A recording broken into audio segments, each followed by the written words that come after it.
One thing that I love the most about this Yu-Gi-Oh card game is its ever so changing card market. There were some cards that were extremely expensive.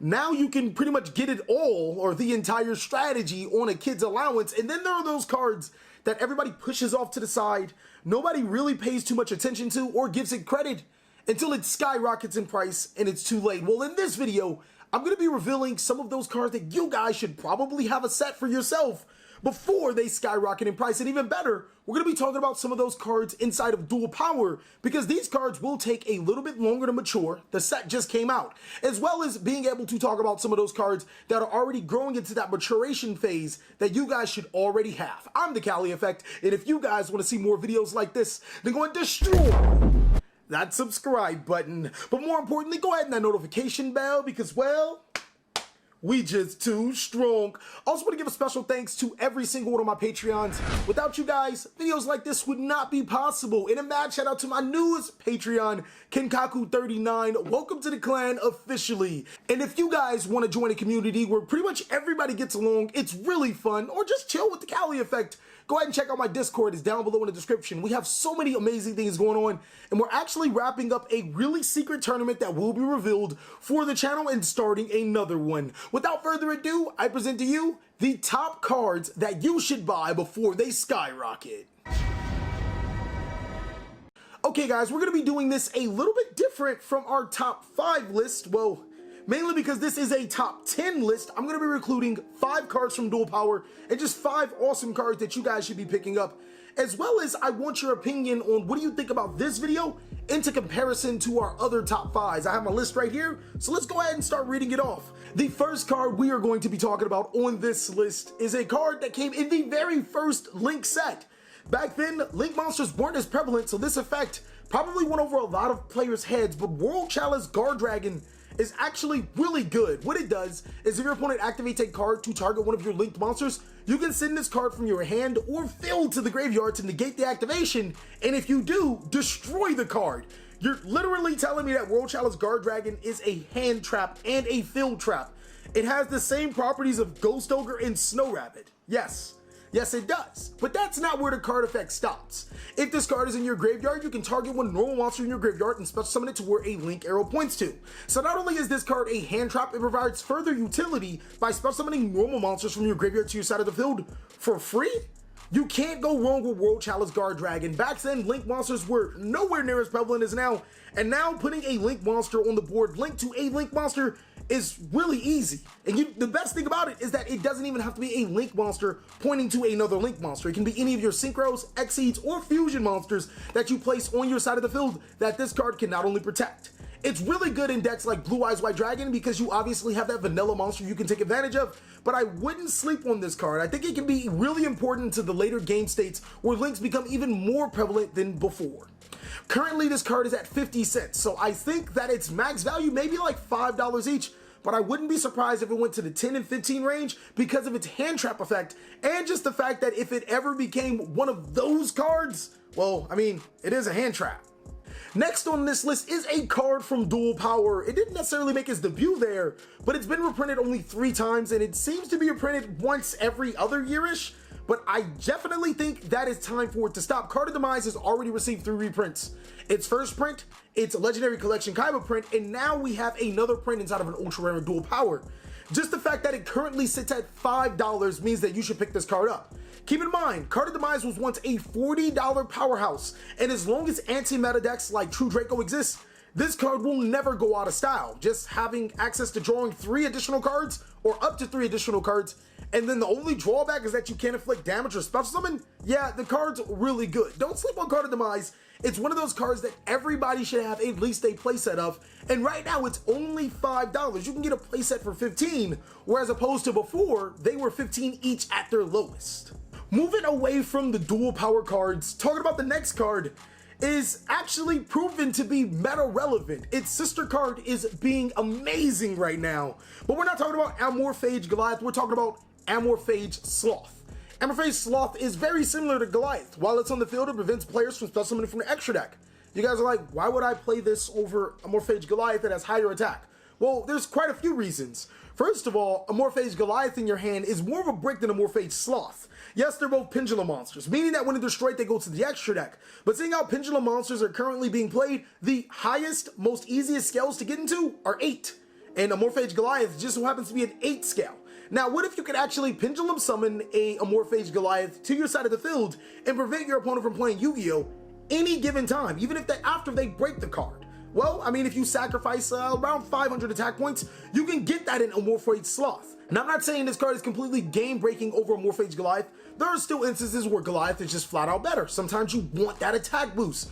But then at the same time, if you want a monster that can recur itself back to the side of the field, if you are playing a pendulum deck, well, here you have it. Currently, a Morphage Sloth is sitting at about $4. It is a secret rare from, I think, Shining Victory, so it's a very, very old card. I can see this card going to a $10 and $15 card, but I wouldn't see it as more than a one-of inside of your pendulum deck that can keep on recurring it to your side of the field. Also, keep in mind, cards like Guard Dragon LP, Guard Dragon Pisty can spell summon this card from your hand, deck, banished, or graveyard to your side of the field. Don't sleep on a Morphage Sloth. Going right back to the Dual Power set, this card actually received its first print in Soul Fusions, but it came out as a common. I mean, come on, if you guys have the opportunity to play a common or an ultra, I'm pretty sure we're going to pick that gold rare. No, but seriously, Predaplant Dragostapelio is a powerful card. It requires a dark monster and a fusion monster for fusion material. Now, I know you guys are like, TheCaliEffect, first of all, I don't play polymerization. Secondly, why would I be playing this card? Why would I give up a fusion monster? Well, it's not the fact that you have to give up a fusion monster and a dark monster. It's the fact that your opponent would have to give up a fusion monster and a dark monster. Super polymerization is at 2 inside of the OCG. And if it ever does move to anything higher than 2, then Thunder Dragons might be in trouble. Being able to fuse 2 Thunder Dragon Colossuses or a Thunder Dragon Colossus and a Zombie Stein to make Predaplant Dragostapelio, it's pretty devastating. Just the fact that you can fuse even more cards on your opponent's side of the field is insane. And currently, Dragostapelio is at 5 to 10 cents. I mean, you would have to be insane not to pick this card up because it's just so cheap. Also, keep in mind, Konami just happens to have a penchant for dark monsters and have a penchant for making fusion decks competitive. So even looking forward, Dragostapelio will always have some type of relevancy as long as super polymerization is off the list. Moving back away from Dual Power, we have a card that actually is really spicy. Temperance of Prophecy debuted in its Return of the Duelist set, and it's never seen another print. Now, I can say that for a lot of Prophecy cards, but Temperance of Prophecy is unique. If you activate a Spellbook spell card, you can spell summon a light or dark spellcaster monster from your deck to your side of the field. Now, I bet you guys are probably wondering, why would I mention this card right now? Well, we're getting a new spellcaster structure deck, and Temperance of the Prophecy can almost special summon any of them to your side of the field. This card's kind of scary. Spellbooks may be on the rise. The Forbidden List could give a Spellbook a judgment. I'm crossing my hands. Am I a hopeless dreamer?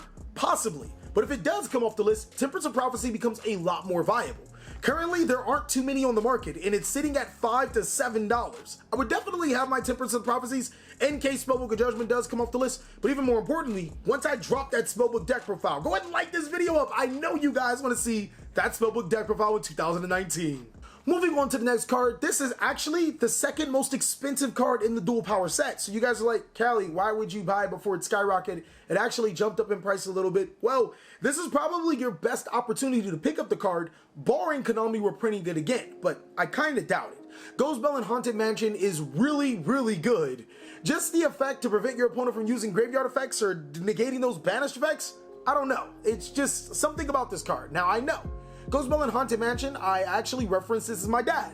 It comes into the meta, it leaves, it comes back, sometimes with cigarettes, saying that it went to go get milk, and sometimes with milk, saying it went to go cigarettes. Sometimes it doesn't come back at all. I'm just saying. It's one of those cards. But right now is the lowest price point that Ghostbell has ever been at. It's a $14 card. Before, it was a $30 card. So I would definitely pick up Ghostbells just for the principle of having it and not needing it before needing it and not having it. I'm not gonna lie, this card is the reason why you guys have a top 10 list. I gotta give a shout out to my boy in Patreon, Ali Trolley. He actually re-mentioned this card. We talked about it before when it was 25 cents, and now it's $5. We already knew the card was gonna skyrocket in price. We knew it was gonna go up. And now that I think about it, I'm pretty sure I've already said it in the video before, but Iron Dragon Tamayatin is good. When I first read this card effect, I was stupid confused at it. I was like, okay, so it can only summon monster. Okay, let me just break it down for you. If 3 cards in the same column, you can spell summon this card anywhere to your side of the field. Then when it's spell summoned anywhere to the side of the field, you can destroy cards in its column and then prevent your opponent from playing cards in the column. Let's say, for example, you have a monster in the main monster and your extra monster zone adjacently, and your opponent decides to activate a card or place a card in the same zone. You can trigger Iron Dragon Tamayatin to spell summon it to the other extra monster zone, and now your opponent is locked out of the extra deck. Not only that, Tamayatin actually destroys cards in the same column, so it can be used in more than one way. You can spell summon it to any column on the side of the field to destroy cards, and then basically prevent your opponent from using that column. The best thing about Tamayatin is that it's a quick effect. In cards like Infinite Impermanence and Thanos, oh man, you can almost force cards to be 3 cards in a column to trigger this card's effect. It only gets more and more powerful. Currently, Tamayatin is a $5 card. It was once 25 cents, and I almost feel bad for not telling you guys sooner if I didn't tell you sooner. I can see this card being a $10 to $15 card. Heck, I can see this card being a $20 to $30 card. It all depends on the game that Konami wants to play. Will they give us more cards that we can activate on our turn to fulfill occupancy of these card zones? Or won't they, and then players actually catch on to this card? It's one of those tricky cards, one of those gambling cards that you have to invest into, but big board decks are going to put cards in card zones, and you're going to be able to take advantage no matter what with Tamayatin. Dual Power actually reprinted a lot of cards inside of the extra deck. I don't think any of them has fallen this low in Link Kribo. Link Kribo was once a $40 card that everybody wanted, and now with the new Dual Power reprint as a ultra rare and its past reprint as a common, Link Kribo is sitting at $1.25 for the Dual Power versions. Go ahead and pick them up. Why? Well, because Link Kribo is a generic Link 1 monster that requires a level 1 monster, and seeing that level 1 monsters never go out of style with Effect Veiler and cards like Glow Bulb always seeming to come back and leave the meta, I mean, it's just a safe card to have. I really can't even elaborate more on Link Kribo. I don't think that it'll ever go more than $5 for the Dual Power print, unless for some foreseeable reason we never get another print of Link Kribo years on down the line, then yeah, it could actually go back up to its $40 price point, but still, it's literally $1. You could spend $1.25 for Link Kribos, or you can get a time machine and spend $120 for 3. I don't know. I'd probably pick the latter than the former. The last card that is not from Dual Power is a card that has been in the time making. We've seen Borlo Dragon, Boral Sword Dragon, Saryuja Skull Dread, all of the Link 4 dragons skyrocket in price, but we have not seen Topologic Bomber Dragon do the same. Its effects are kind of tricky. When a monster is summoned to where an arrow points to, you destroy all monsters on the field. And one would think, TheCaliEffect, why would I do that? Well, there's quite a few reasons. Certain monsters are unaffected by card effects, so summoning that monster is essentially a dark hole, or you could just say Raigeki to your opponent. And some other decks, like Orcust, take full advantage of this, being able to spell summon a monster like Lungritsu to your Topologic Bomber Dragon's arrow, then destroying all cards on the field. Topologic Bomber Dragon is one of those cards that you just have to look out for, and currently, it's only $5 to $6. I can't see this card being $5 to $6 forever, since his last reprint was in the summer of 2018. It's a 2017 card, so it's working on year 3 and year 2 of its prints, and I definitely think you guys should have a copy of it. The last card we're going to talk about is another card that just seems to float in and out of relevancy, but its price dipped all the way to $1.25, like Link Kribo for its price. Notoria Beast. Woo. Anytime a deck decides to play spell cards, or anytime a Yu-Gi-Oh format comes around where spell cards are heavily needed, well, Notoria Beast seems to stick its head out. I mean, its requirements are pretty easy. Cards like Glow Bulb are pretty easy to summon. Earth monsters are probably the second supported attribute, other than Dark. And yeah, being able to negate your opponent's spell cards in a spell-heavy deck normally wins you games. I'm just saying, you can pick up Notoria Beast for $1.25 right now, or you can get a time machine and you can pick up 3 Notoria Beasts for $30, $40, $50 in its past. Notoria Beast is a really good card. Go ahead and pick them up before Dual Power runs out, and you're looking at a Legendary Collection Kaiba situation, because again, those cards are actually going to go up in price too. Thank you guys so much for watching another segment of the TheCaliEffect. I hope you guys enjoyed this video. If you did, give it a like, and if you really did, go ahead and consider joining our Patreon. We have so many rewards for you guys. Please like, comment, subscribe, but most of all, enjoy. I hope you guys are having a great day, like I am.